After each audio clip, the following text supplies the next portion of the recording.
রাজধানীর বনানী থানায় মামলায় ব্র্যাক বিশ্ববিদ্যালয়ের সাবেক শিক্ষক আসিফ মাহতাব ও জাবি শিক্ষার্থী আরিফ সোহেলের 6 দিনের রিমান্ড মঞ্জুর করেছেন আদালত।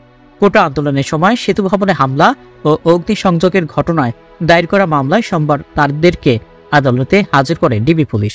এরপর মামলার সুষ্ঠু তদন্তের স্বার্থে তাদেরকে 10 দিনের রিমান্ডে নিতে আবেদন করেন মামলার তদন্ত কর্মকর্তা ডিবির পরিদর্শক আবু সাইদ মিয়া।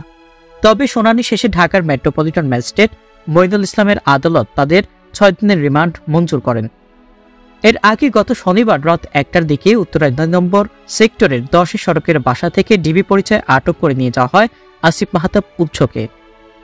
মাহতাবকে তুলে নেওয়ার বর্ণনা দিয়ে বাবা শাহাবুর রহমান বলেন, রাত 1টার দিকে হঠাৎ করেই বাসায় নক করেছে।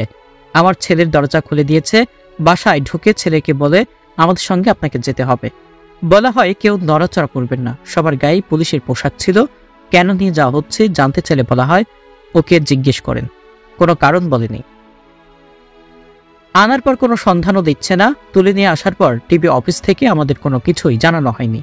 মামলার অভিযোগ থেকে জানা যায় গত 18 জুলাই প্রতিদিনের মতো সেতু ভবনের কর্মকর্তা কর্মচারীরা যথারীতি অফিসের কার্যক্রম করতে থাকেন। চলমান কোটা সংস্কার আন্দোলনে অংশগ্রহণকারী অজ্ঞাতনামা 250 থেকে 300 জন আসামি কোটা সংস্কার আন্দোলনের নামে আইন শৃঙ্খলা পরিস্থিতির অবনতি ও নাশকতা করার লক্ষ্যে বেআইনি জনতাবদ্ধে আবদ্ধ হয়ে দেশীয় অস্ত্রশস্ত্র, লাঠিসোঁটা, ইট পাটকেল নিয়ে আমাদের অফিসের সামনে এসে সরকার বিরোধী বিভিন্ন স্লোগান দিয়ে থাকেন। সেতু ভবনের সিনিয়র সচিব সহ কর্মকর্তাদের পদ পদবি উল্লেখ করে আসামিরা খোঁজাখুঁজি করে হুমকি প্রদর্শন ও ত্রাস সৃষ্টির মাধ্যমে অন্তর্ঘাতমূলক ভীতি সৃষ্টি করে সেতু ভবন লক্ষ্য করে এলোপাতারি ইটপাটকেল ছুটতে থাকেন।